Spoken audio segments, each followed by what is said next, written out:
Welcome to my YouTube channel.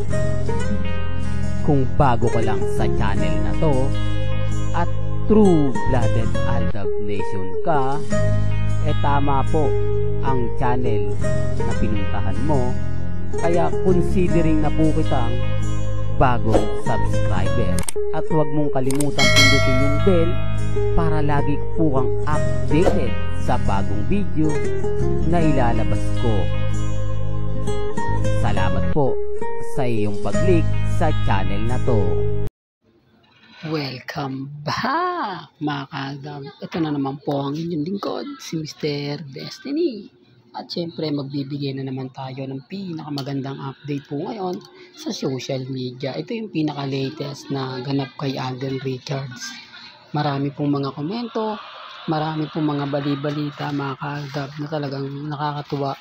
At syempre masayang masaya na naman po tayo.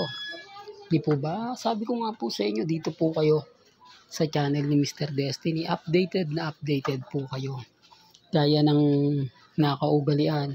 Kapag si Alden Richards may mga ganitong event o ganitong pinupuntahan gaya nga po ng Cebuana sa Parañaque, talagang napakarami na nag-aabang. Di po ba? Ito yung celebrity talaga na napakataas ng kumbaga ng respeto sa mga fans. Di po ba na kahit mainit, talagang lalabas po siya. Hindi siya katulad ng iba na kailangan mo pang magbayong, kailangan mo pang ganito ganyan. Siya talagang ipapakita niya sa inyo kung gaano nga po niya kamahal din ang mga fans, lalong-lalo na po ang mga mamis, mga titas, mga senyor. Sinasabi ko lang po ito mga kaaldab para lang klaro. Sinasabi ko lang po ito para lang clear sa mga taong kumbaga nagsasabi ng nako, itigil mo na yan, walang katotohanan yan. Wala pong problema. Hindi po ako namimilit. Hindi po tayo. Ito yung mga isa sa latest update kay Alden Richards na talaga naman pong kumbaga tinututukan ng mga Alden fanatics. O kita nyo naman po yung mga ganap ni Alden. Ito yung mga simpleng galawan lang na talaga naman pong pinag-uusapan. Kung napanood nyo po yung interview ni Alden Richards, ano po ba masasabi nyo? Ano po ba magiging komento ninyo?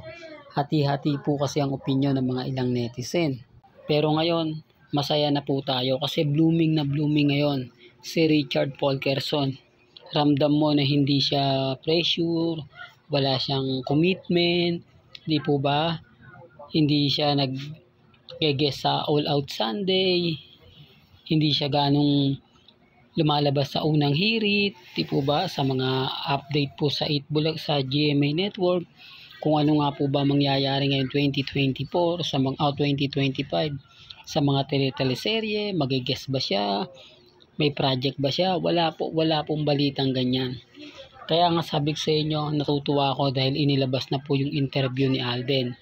Doon, kahit pa paano masaya na po tayo. Kasi doon, wala pong sinabing magkakaroon ng bagong project si Alden Richards sa GMA Network. Although sinasabi ng iba na hindi naman daw po aalis si Alden, wala po kami sinasabing aalis. Narinig nyo naman po, malinaw po at klaro sinabi ni Alden Richards na kumbaga hindi muna siya gagawa ng project. Wala muna siyang kumbaga commitment sa GMA, pero under pa rin po siya ng Sparkle Artist Center. Siya pa rin po ang mentor. Pero ang kagandahan po niyan mga kaaldab na nakakatuwa po dahil hindi na siya ganun ka agresibo, hindi na siya madalas makikita pa po sa loob ng GMA Network. Doon pa lang masaya na tayo eh. Malaya na pong gawin ni Alden Richards ang mga gusto niyang gawin. Ngayon pa, di po ba? Tama po yung kutob natin na kumbaga natapos na yung kontrata ni Alden sa paggawa ng teleserye at paggawa ng pelikula. Hindi naman po pwedeng yung kontrata niya dyan panghabang buhay. Di po ba? magiging freelancer din po siya. Kaya nga po may sinasabi silang 5 years contract. Pero ang kontrata nga po na pinirmahan ni Alden Richards ang teleserye lang po. At ang pelikula, yan po yung pag-uusapan natin sa mga susunod na araw.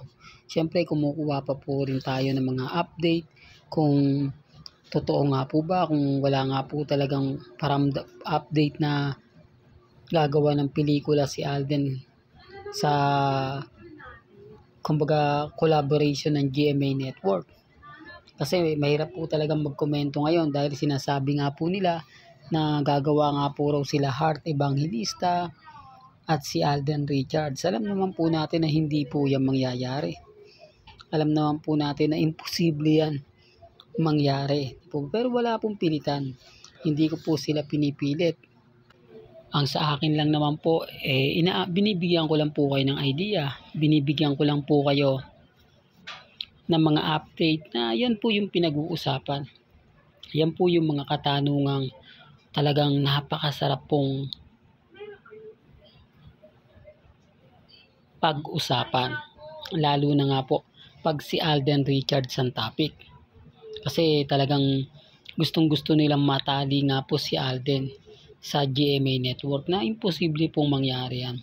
Maaari yan mga kaaldab dati, pero ngayon dahil nga po daw namatayan si Alden Richards, nag-iba na po ang timpla. Hindi muna daw siya magkakaroon ng mga ganito. Kumbaga tatapusin niya po kung ano yung nasimulan niya. Hindi po ba napakaganda rin po ng narinig po natin kay Alden Richards na ipaglalaban niya na yung pamilya niya? Hindi po ba? Real talk mga kaaldab. Kaya nga po maraming nagtaas ng kilay sa sinabi ni Alden. Marami na mga komento na ito na ba yung sinasabi nila? Ito na ba yung tamang panahon na sa mga salita ni Alden Richards parang may ibig siyang pahiwatig? Parang yung mga sinasabi niya papabor para sa Aldab Nation.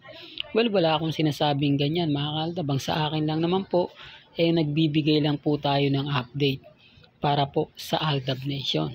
Well, hanggang dito na lang po ang ating latest updates. Kaya kung gusto nyo pa po ng pinaka-latest at sariwang update, abay tumutok lang po kayo dito po sa channel ni Mr. Destiny para updated ka sa mga bago at sa mga latest po na i-upload po natin maya-maya lang. Kaya kung bago ka lang sa channel na to at isa kang true-blooded Aldab Nation na nagmamahal kina Mengay at Isoy, tama po ang channel na pinuntahan mo, kaya consider na po kitang bagong subscriber. At huwag mong kalimutang i-share ang mga video po natin sa mga mami, sa mga titas, at sa mga senyor. Hanggang sa muli, salamat po sa panonood at pakikinig.